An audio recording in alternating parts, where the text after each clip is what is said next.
आज एक नए लेक्चर पे लीगल लॉजिक लर्निंग में आप सबका स्वागत है। तो आज हम बात करेंगे एनडीपीएस एक्ट के बारे में।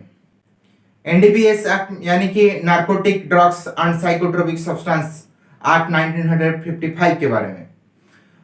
तो पहले जान लेते हैं कि आज के लेक्चर में हम किन टॉपिक पर बात करेंगे। तो पहले बात करेंगे एनसीबी क्या होता है, तो फिर उसके बाद आता है एनडीपीएस एक्ट 1955 के बारे में।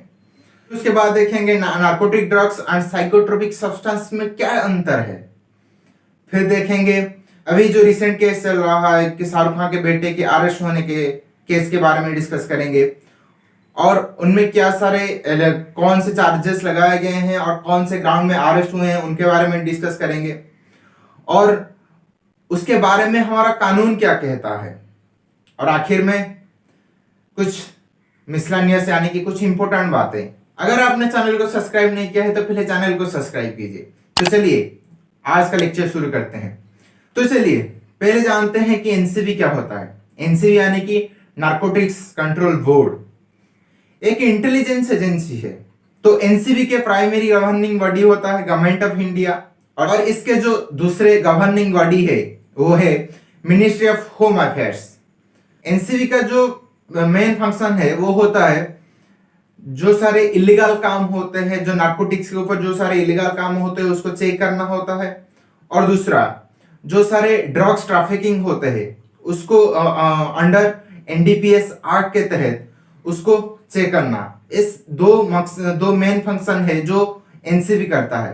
तो चलिए अब जानते हैं एनडीपीएस एक्ट के बारे में यानी कि narcotic drugs and psychotropic substance act 1955 के बारे में। एनडीपीएस 1955 के एक्ट आने से पहले उससे पहले दो एक्ट चलते थे। पहला है ओपियम एक्ट 1857 और दूसरा है डेंजरियस ड्रग्स एक्ट 1930। लेकिन जब हम देखते हैं एनडीपीएस एक्ट में तो फिर पहले जान लेते हैं कि क्या जरूरत पड़ी कि एनडीपीएस एक्ट को लाना पड़ा। हमारा जो एनडीपीएस है तो उसमें क्या है narcotic drugs and psychotropic substance. इसमें एक साइकोट्रोपिक सब्सटेंस को भी ऐड कर दिया गया जो पहले नहीं हुआ करता था। तो इसमें साइकोट्रोपिक सब्सटेंस जो केमिकल ज्यादातर जो मेडिकल में यूज किया जाता है तो वो चीज को भी इसमें ऐड कर दिया गया। तो पहले हम जान लेते हैं जो नार्कोटिक ड्रग्स है जो ज्यादातर यूज किया जाता है कि जैसे कि हमारा कोकेन हो गया, चरस हो गया, गांजा हो गया।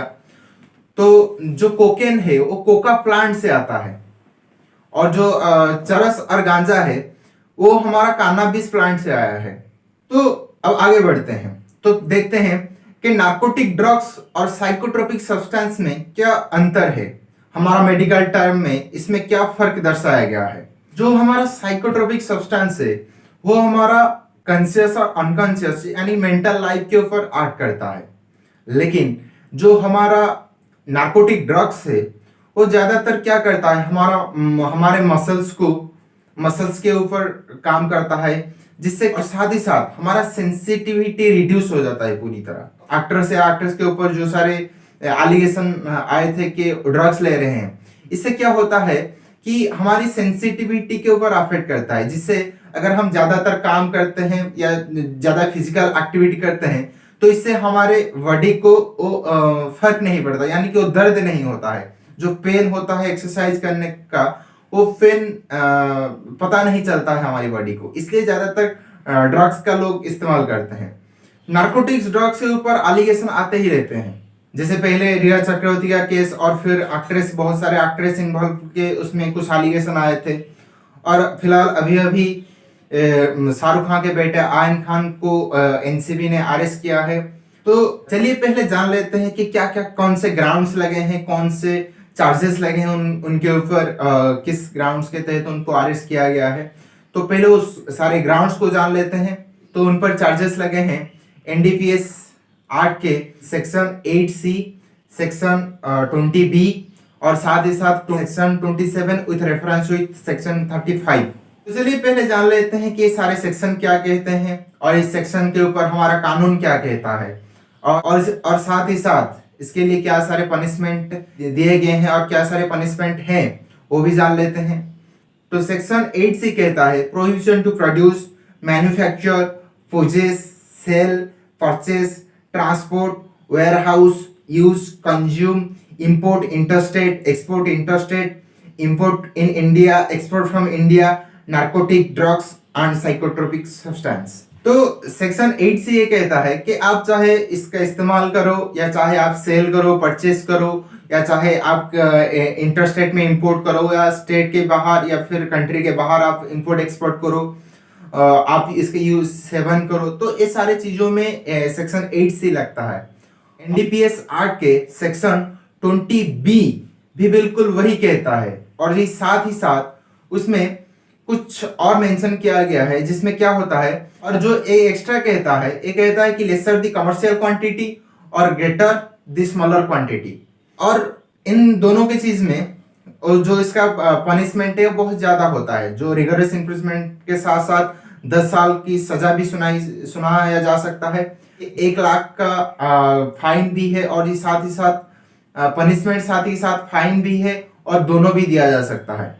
तो बात करते हैं सेक्शन 27 के बारे में, जो कहता है punishment for consumption of narcotic drugs and psychotropic substance. तो इसमें कहता है अगर आप कुछ नार्कोटिक ड्रग्स यानी कि चाहे कोकेन हो, मॉर्फिन हो, अगर आप इन चीजों का सेवन करते हैं तो फिर आपको रिगरस इम्प्रिजमेंट के साथ आपको 1 साल तक की सजा सुनाई जा सकती है, और साथ ही साथ आपको 20,000 तक फाइन भी दिया जा सकता है, और दोनों भी एक साथ दिया जा सकता है। और उसमें एक चीज मेंशन किया गया है with refer to section 35 section शुरू करने से पहले मैं आपको एक चीज बता देना चाहता हूं कि अगर कोई भी क्राइम को या कोई भी ऑफेंस को अगर प्रूव करना होता है तो फिर उसके लिए पहले जो जरूरी होता है मोटिव और इंटेंशन के बारे में, तो वही चीज ही हमारा सेक्शन 35 भी कहता है, आपका मोटिव और इंटेंशन है या नहीं, बिलीफ ऑफ द फैक्ट।